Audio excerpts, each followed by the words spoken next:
A justiça no Brasil está muito claro, né? Fachin, aquele que foi o responsável pela soltura de Lula e sua elegibilidade, ou seja, o que fez o ato final do malabarismo supremo, Fachin votou para condenar Collor a mais de 30 anos de prisão. Considerou que há conjunto sólido de provas de que ele recebeu uma propina de 20 milhões de reais.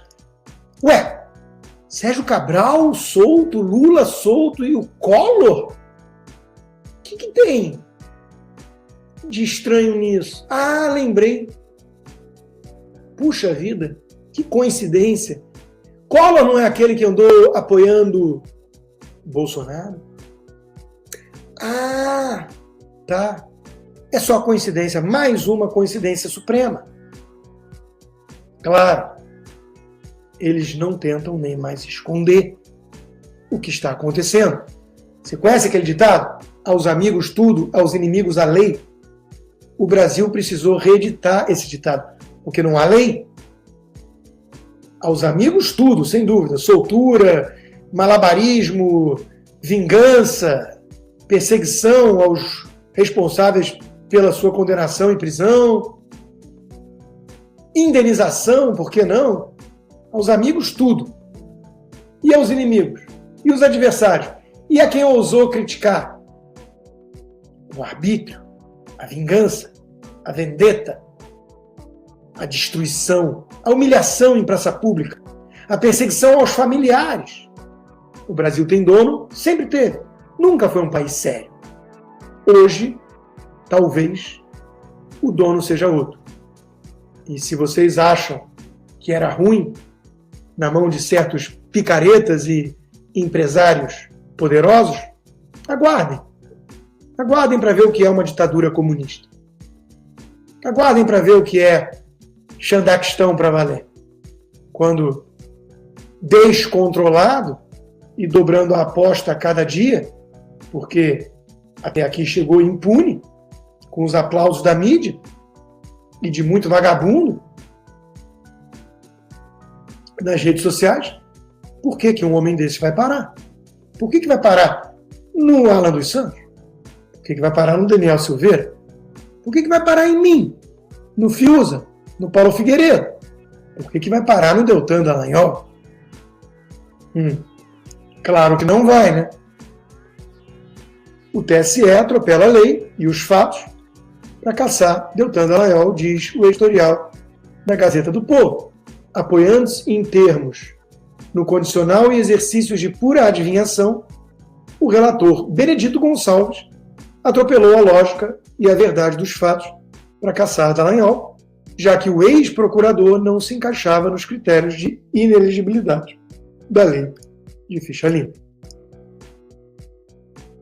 Quem é Benedito? Exatamente aquele do missão dada, missão cumprida, dito ao pé do ouvido.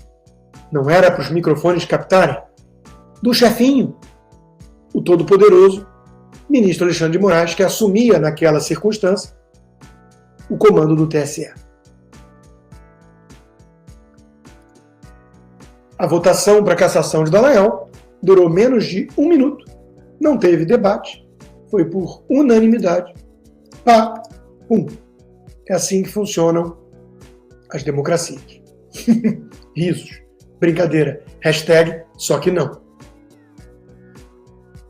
Muito analista sério, renomado, tucaninho, em nível nacional e internacional, andou comentando, escrevendo como as democracias morrem, alertando para o perigo do nacional-populismo, dos fenômenos Trump, Bolsonaro. Nós temos que começar a falar, e eu tenho feito isso há muito tempo, sobre como as ditaduras nascem. As ditaduras nascem com idiotas úteis desse calibre, aplaudindo o arbítrio para impedir que as democracias morram, entre aspas. As ditaduras, invariavelmente, nascem de maneira muito similar, com o silêncio cúmplice ou os aplausos efusivos de gente rancorosa, invejosa, medíocre, alienada, que olha e fala: essa medida parece exagerada. Parece que se excedeu na hermenêutica, na interpretação do texto constitucional, mas, puxa vida, o alvo é Bolsonaro. Como não aplaudir? A muralha da democracia, o fiador da democracia.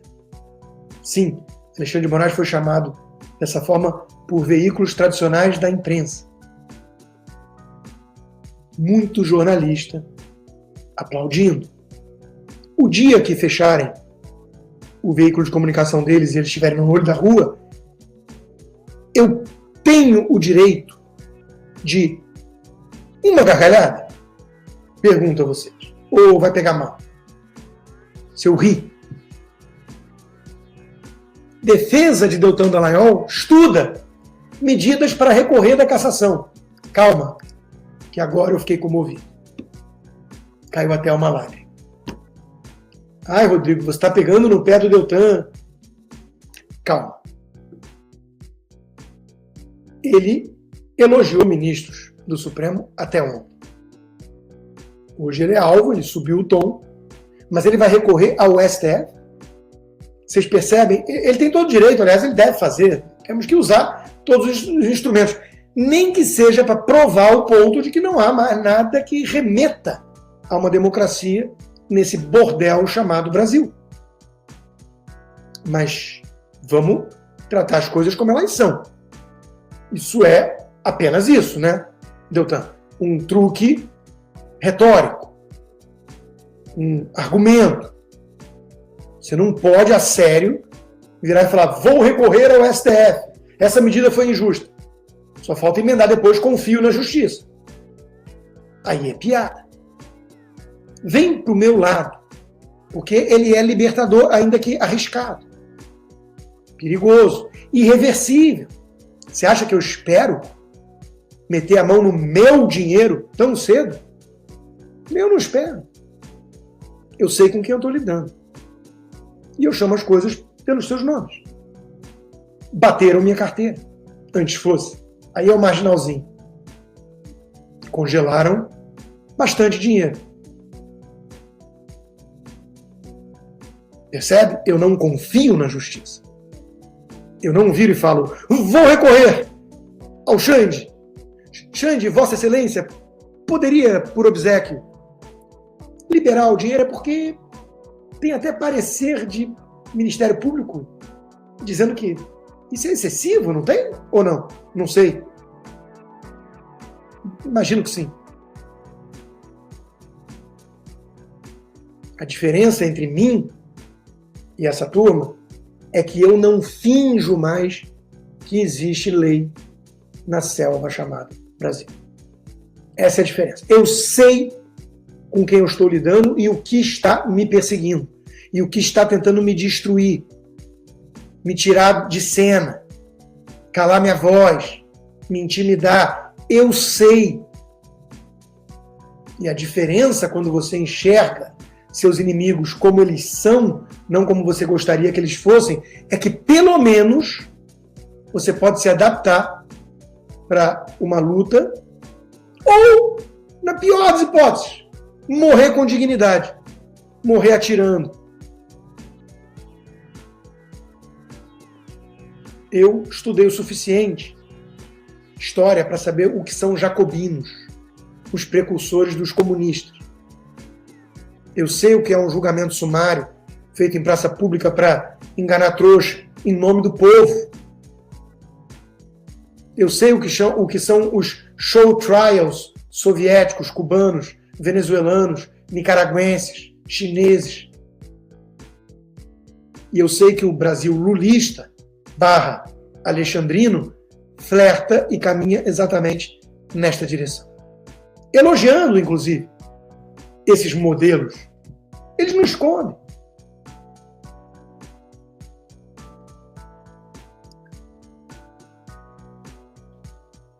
Deltan Dallagnol é alguém que acreditou por tempo demais em gente que não devia, em demasia.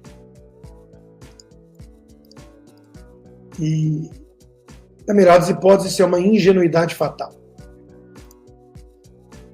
Hélio Schwartzman, o palhaço da Folha de São Paulo, escreve agora sobre a exuberância hermenêutica, com risco à democracia contido. Claro, eliminaram Bolsonaro, poxa. Agora vamos voltar ao teatro das tesouras. Permitam que os tucanos sobrevivam. O STF deveria voltar às interpretações mais ortodoxas da carta. Isso é picaretagem. Esse sujeito medíocre, colunista da Folha, sequer esconde o que ele está defendendo. Gente, poxa! Bolsonaro é carta fora do trabalho, agora para. Carmen Lúcia disse, é censura, cala a boca, já morreu. Mas, se é para ir atrás de bolsonaristas, vamos aceitar temporariamente. O Schwartzman está cobrando a fatura. Poxa, agora podemos voltar ao normal? Vida que segue? Tucanos e petistas fingindo que são esquerda e direita numa democracia legítima?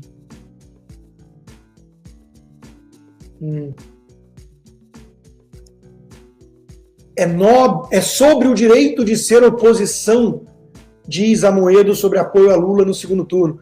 Como disse o Nicolas Ferreira, que visionário. O que seria da política brasileira sem figuras lamentáveis, ridículas, como João Amoedo? O sujeito que fez o L para salvar a democracia e ter a chance de ser oposição, porque com Bolsonaro ele não podia, né? Ele só foi de forma histérica, ridícula, patética, traidora, oportunista. O Brasil está na situação que está por culpa de gente como esse sujeito, João Amoedo.